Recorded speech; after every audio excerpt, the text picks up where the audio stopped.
오늘 말씀은 이 질문으로 시작해야 될 것 같습니다. 하나님이 여러분의 왕이십니까? 예수께서 여러분의 주인이십니까? 마음으로 한번 답을 해보십시오.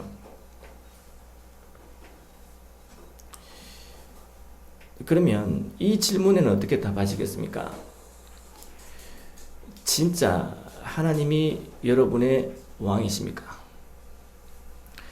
정말 예수께서 내 삶의 진정한 주인이십니까?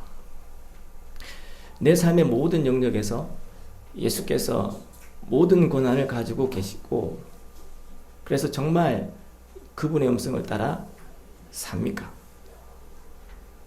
진짜입니까?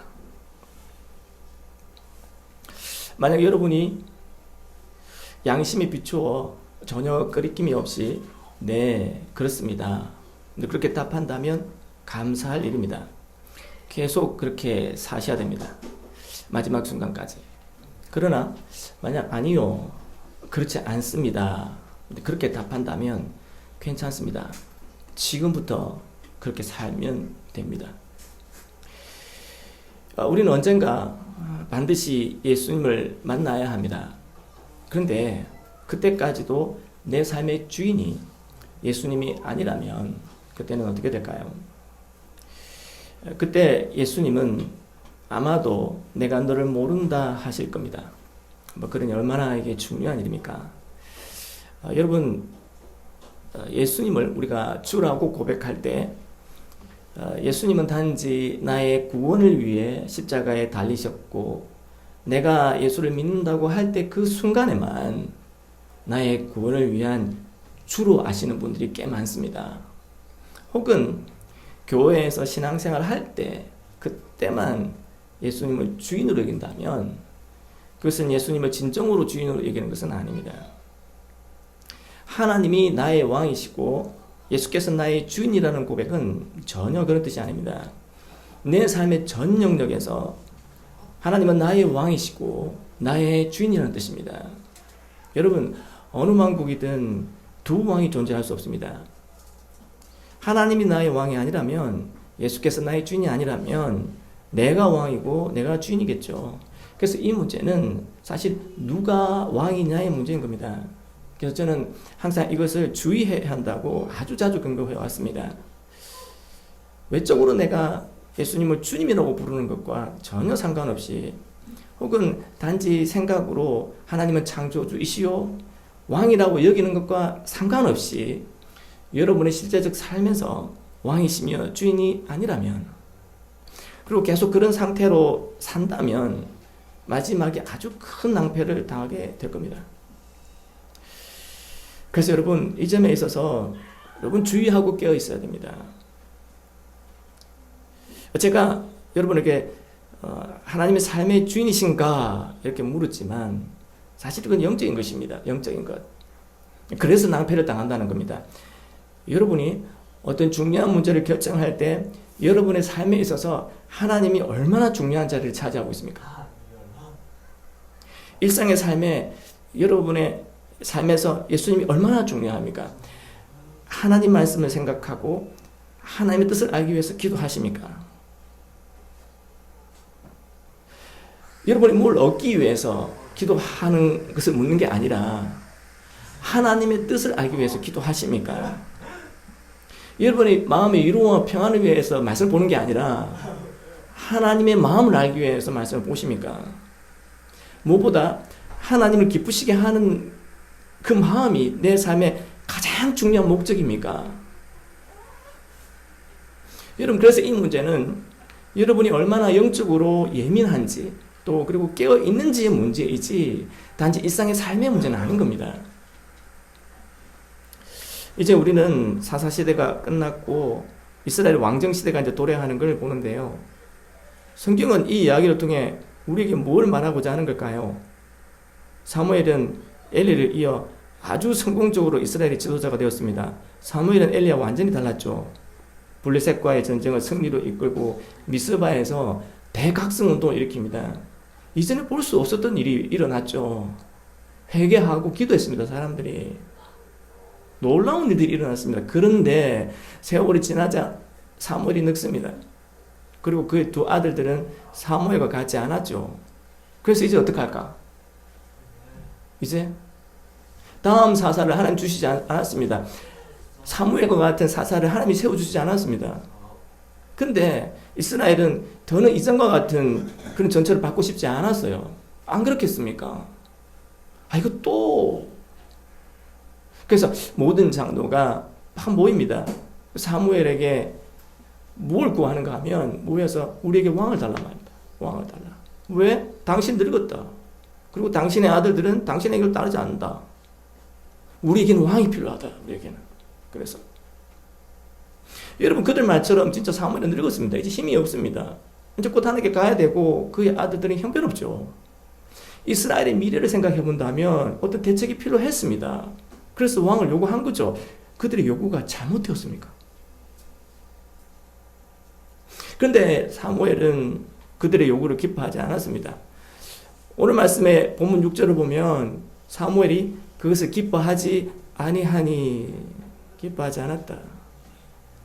근데 여러분 이게 이 말의 원문의 문자적 의미는 그의 눈에 악했다입니다. 악했다. 단지 기분 좀 나쁜 정도가 아니라는 것입니다. 그렇게 그들이 요구하는 것 자체가 악하다고 여겼던 겁니다. 옳지 않다는 거죠. 왜일까요? 여러분 왕을 구하는 게 잘못입니까? 아닙니다. 하나님은 진작에 이미 왕을 세우려고 하셨습니다. 이미. 그리고 실제로 우리에게 왕을 주시겠다고 약속하셨습니다. 구약 성경 내내. 그래서 신명기 17장에는 왕을 세울 때 그 왕은 어떠해야 하는지 규정을 이미 말씀하셨던 겁니다. 근데 왜 사무엘은 그 요구를 악하게 얘기했던 걸까요? 그리고 하나님께 이렇게 기도했습니다. 그리고는 실제로 하나님 이렇게 답하셨죠. 여호와께서 사무엘에게 이르시되 백성이 내게 한 말을 다 들으라. 이는 그들이 너를 버림이 아니요. 누구를 버려? 나를 버려. 자기들의 왕이 되지 못하게 함이니라. 무슨 말일까요 이게? 무슨 말일까요? 하나님이 이 말씀을 하셨을 때 여러분 야 너희들이 나를 버리려고 그러는 거잖아 라고 하나님이 이 말씀 하셨을 때 정말 장로들이 진짜 그런 마음이 있을까요? 만약 하나님이 왕 되는 게 싫어서 그래서 왕을 세우라는 것 아니냐고 물었다면 그들은 어떻게 답할까요?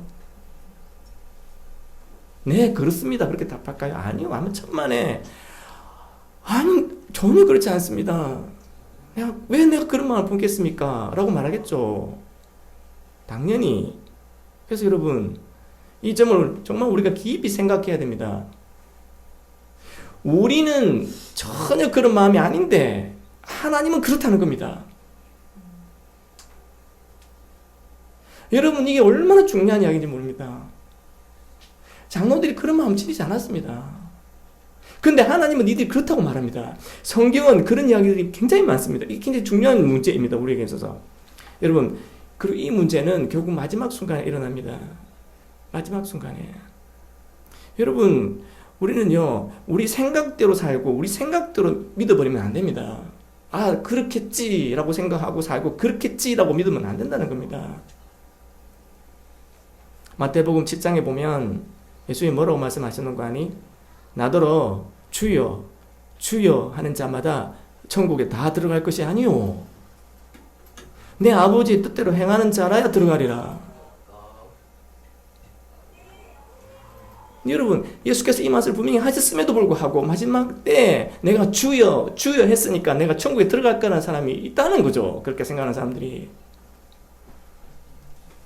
예수께서 이 말씀을 하셨을 때 예를 든 이들이 주의 이름으로 선지자 노릇하고 귀신을 쫓아내고 권능을 행하는 자들이었습니다. 여러분 오늘날 지금 이 기준으로 본다면 오늘날 만약에 이런 일이 있다면 여러분 그 사람들 안 따르겠습니까? 귀신을 쫓아내고 아니 귀신을 누가 쫓아냅니까? 하나님 아니고는. 귀신을 쫓아내고 기적을 일으키고 그런 사람들이 교회를 안 다니는 사람일까요? 안 따르겠습니까 여러분? 권능을 행하는 자들인데. 근데 예수께서 뭐라고 말씀하셨냐면 모르는데 어떻게 모르느냐? 도무지 모른다고 하셨습니다. 도무지. 왜냐? 그들은 불법을 행하는 자들이니까. 불법을 행하는 게 뭘까요? 불법을 행하는 게. 예수님 이미 답을 하셨습니다. 하나님의 뜻대로 행하지 않는 것이죠. 그러면 말씀을 전하고, 지금으로 보자면 목사로서 말씀을 전하고 귀신을 쫓아내고 권능을 행하는 것이 하나님의 뜻대로 행하는 것이 아닙니까? 여러분 한번 가만히 생각을 해보십시오. 그들은 그게 하나님의 뜻인 줄 알고 행하지 않았을까요? 귀신을 쫓아내고 권능을 해가고 하나님의 말씀 전하는 게 하나님의 뜻이 아닙니까? 그래서 여러분 주의해야 되는 것입니다. 그래서 내 생각과 판단을 절대 높이를 하지 말아야 되는 겁니다. 기도하십시오. 기도하십시오. 말씀에 내 생각과 행동을 비추어 보십시오. 내가 이미 알고 있다고 얘기하면 안 됩니다. 모른다고 생각하고 하나님께 지혜고야 됩니다. 그러면 꾸짖지 않고 후이치시겠다고 하셨습니다. 사무엘은 왜 그들을 악하게 보았고 하나님은 왜 이렇게 말씀하시는 걸까? 우리가 다 읽지 않은 본문 5절에 그 답이 있습니다. 본문 5절의 하반절을 보시겠습니다. 5절의 하반절 이렇게 말씀합니다. 그에게 이르되 보소서 당신은 늙고 당신의 아들들은 당신의 행위를 따르지 아니하니. 여기서부터 하반절 모든 나라와 같이 우리에게 왕을 세워 우리를 다스리게 하소서.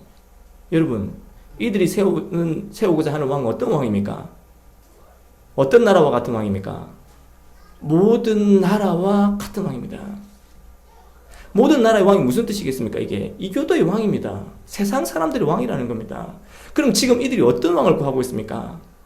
하나님이 원하시는 왕입니까? 아니면 자기들이 원하는 왕입니까? 자기들의 왕입니다. 자기들의 왕. 하나님을 섬기고 하나님을 위하며 그 영광을 위하 봉사할 왕이 아니라 자기들을 편안하게 하고 자기들을 전쟁에 끌고 나가 이기고 자기들이 원하는 걸 들어줄 왕이라는 거죠. 그런데 여러분 그런 왕은 존재하지 않습니다. 왜냐하면 왕은 그런 존재가 아니니까요. 그래서 9절에 보면 하나님은 그들의 말을 듣되 엄히 경고하고 왕의 제도를 가르치라 하셨죠. 여러분 하나님이 사무엘에게 왜 그들의 말을 들으라 하시는지 아십니까? 야 거부해. 그거 안 돼. 그렇게 안 하시거든요. 왜 그럴까요?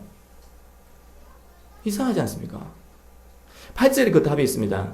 8절을 보시면 내가 그들을 애굽에서 인도하여 낸 날부터 오늘까지 그들이 모든 행사로 나를 버리고 다른 신을 섬긴 같이 내게도 그리하는도다. 보십시오. 언제부터?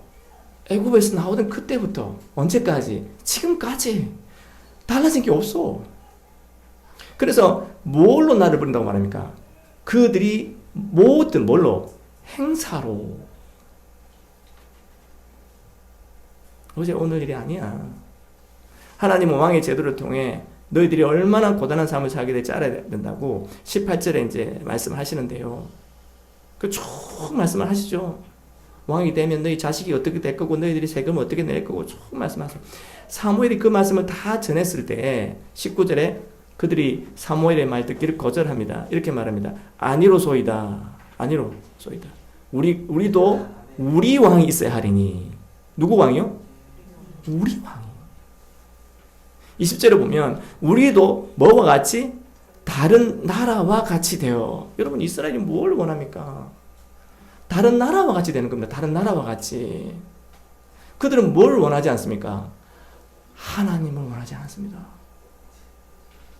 왜냐하면 그들은 다른 나라와 같이 될 수가 없습니다. 그래서는 안 되기 때문이죠. 하나님이 왜 그들 애굽에서 건져내셨습니까? 이방 나라와 다를 바 없이 그런 나라 되라고 구원해내셨습니까? 아니잖아요. 하나님은 이스라엘의 제사장 나라로 다른 나라와 구별된 나라로 세우셨습니다. 무슨 말입니까? 구별된 삶을 사는 나라죠. 오직 하나님만을 예배하고 하나님 말씀을 즐거워하며 말씀이 삶에서 열매 맺기 위해 순종하고 땀 흘리고 수고하고 기도해야 되는 사람들입니다. 그 열매가 그들이 하나님 백성의 증거입니다. 근데 그걸 원치 않아요. 여러분 종교적인 제도가 없습니까? 있습니다. 종교적 열정이 없습니까? 있습니다. 그러나 그들의 중심은 하나님께 향하지 않습니다. 그래서 그들이 뭘 요구하느냐? 또 다른 제도를 요구하죠. 그래서 그 제도만 완성되면, 그 제도만, 환경만 되면 왕만 있으면 되겠다는 거죠. 그 이방 나라를 따라 하는 겁니다. 그 이방 나라를 보니까 잘 살거든요. 왕이 있으니까 잘 되거든요. 부강하고 커지거든요. 그거 하겠다는 겁니다. 그래서 영적으로 메말라 버립니다. 열매 없는 쭉정이처럼 영적으로 바짝 말라버리죠. 여러분 이걸 생각하셔야 됩니다. 하나님이 왜 우리를 구원하셨을까요? 세상 사람들과 전혀 다를 바 없이 살라고 우리를 구원하셨을까요? 여러분, 제가 얼마나 이것을 강조하며 가르쳤는지 모릅니다. 예수를 믿고 영접하는 건 천국 가는 게 궁극적 목적이 아니에요. 그게 전부가 아닙니다. 어떠하든지 간에 예수 믿고 천국 가면 그만이라고 생각하는 이들이 너무 많은데요. 그래서 마치 예수님을 천국 가는 공짜 티켓으로 생각하시는데, 그러나 여러분, 그 믿음은 매우 위험합니다. 매우. 신자가 세상 사람이나 다를 바 없다면, 내 마음에 품는 것이나 생각하는 것이나 행동하는 것이 세상 사람들이나 전혀 다를 바가 없다면, 그가요, 얼마나 정통적 교리를 알고 그것을 붙들고 있든지, 혹은 그가 얼마나 신앙적인 것을 경험하고 놀라운 이적을 체험하든지 상관없이 그의 실제적 삶은 하나님을 왕으로 여기는 것을 싫어하는 것입니다.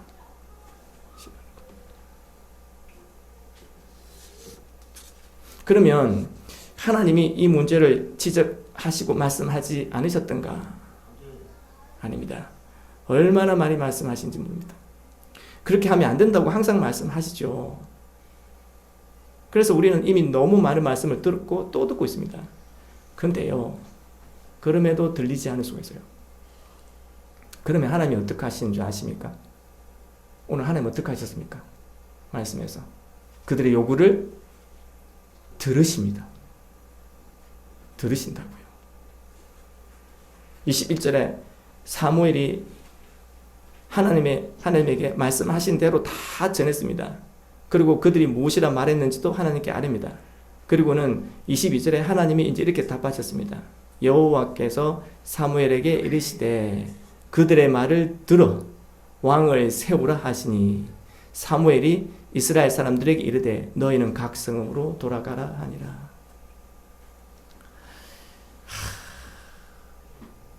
하나님이 대단하신데요. 여러분, 하나님과 싸워서 이길 수 있는 존재가 없는데요. 하나님이 꺾이세요. 여기 보면. 그들의 말을 들어 왕을 세우라. 하나님은 그들이 원하는 왕을 세워주기로 하셨습니다. 그 왕이 누군지 아십니까? 그 왕이 누굽니까? 사울이었습니다. 사울은 그들이 원하는 이방 나라의 왕들 딱 그 모습이었습니다. 딱 우리 왕. 외적으로 키가 크고 준수하고 장대한, 그러나 영적으로는 완전히 무지하고 어두운 딱 그 모습이었습니다. 왜 사울이 대체 어떤 사람인지, 왜 이 왕을 세우게 됐는지 추적해 보겠지만, 사울은 다른 나라와 같은 왕이라는 기준에 완전히 부합합니다. 그들이 원했던 겁니다. 들어주셨습니다. 하나님. 여러분, 결국 하나님이 세우기를 허락하신 왕은 누구일까? 바로 이스라엘 그때 자신이었던 거죠. 그래서 여러분, 내가 나를 왕으로 세우는 겁니다. 사울은 곧 나입니다. 여러분, 우상은 나예요. 내가 원해서 우상을 세우는 겁니다. 말씀에 무지하며 하나님의 뜻을 알지 못하며 외적으로는 그렇듯해 보여도 실제적 삶에 있어서는 신자의 모습이 전혀 없는 그런 왕. 하나님이 왕이 아닐 때 우리가 그런 왕이 됩니다. 그런데 여러분, 하나님이 왜 그런 왕을 허락하실까요? 왜? 우리 고집이 너무 셉니다. 그리고 그렇지 않으면 무엇이 잘못된 것인지를 배우지 못합니다. 그래서 그렇습니다. 그래서 때로는 하나님이 우리에게 지십니다. 근데요, 그게 우리에게 은혜일 수 있습니다. 그러나 또 동시에 은혜가 아닐 수도 있습니다. 그게 사울입니다. 여러분, 사울은 어떻게 되었을까요? 하나님의 허락하심으로 깨닫고 돌이키면 은혜겠지만 그렇지 않으면 어떻게 될까요? 여러분, 하나님 말씀에 귀를 기울이십시오. 마음을 다해 들으십시오. 그리고 말씀을 마치 생명줄인 것처럼 붙들고 떨어지지 마십시오. 여러분 자신의 떠오르는 판단이나 생각, 감정 이런 걸 절대적인 것으로 삼지 마십시오. 겸손히 하나님의 지혜를 구하셔야 됩니다. 하나님은 나의 왕이 되셔야 하는 게 아니라 하나님은 나의 왕이십니다. 그렇다면 하나님의 음성을 들으셔야 되죠. 예수님은 나의 주가 되셔야 되는 게 아닙니다. 이미 나의 주인이십니다. 그렇다면 예수님이 하신 말씀을 들어야 합니다. 여러분, 그래야 삽니다. 그래서 말씀을 전하는 자나 여러분들이나 오늘 말씀에서 겸손히 엎드리고 오직 왕 대신 하나님 앞에 엎드려서 그 뜻을 따라 우리의 삶을 하나님의 왕으로 인정하는 그런 하나님의 자녀요 백성의 삶을 사는 우리 모두가 되시기를 주님의 이름으로 축원합니다. 우리 찬송하며 봉헌하시겠습니다. 찬송가 200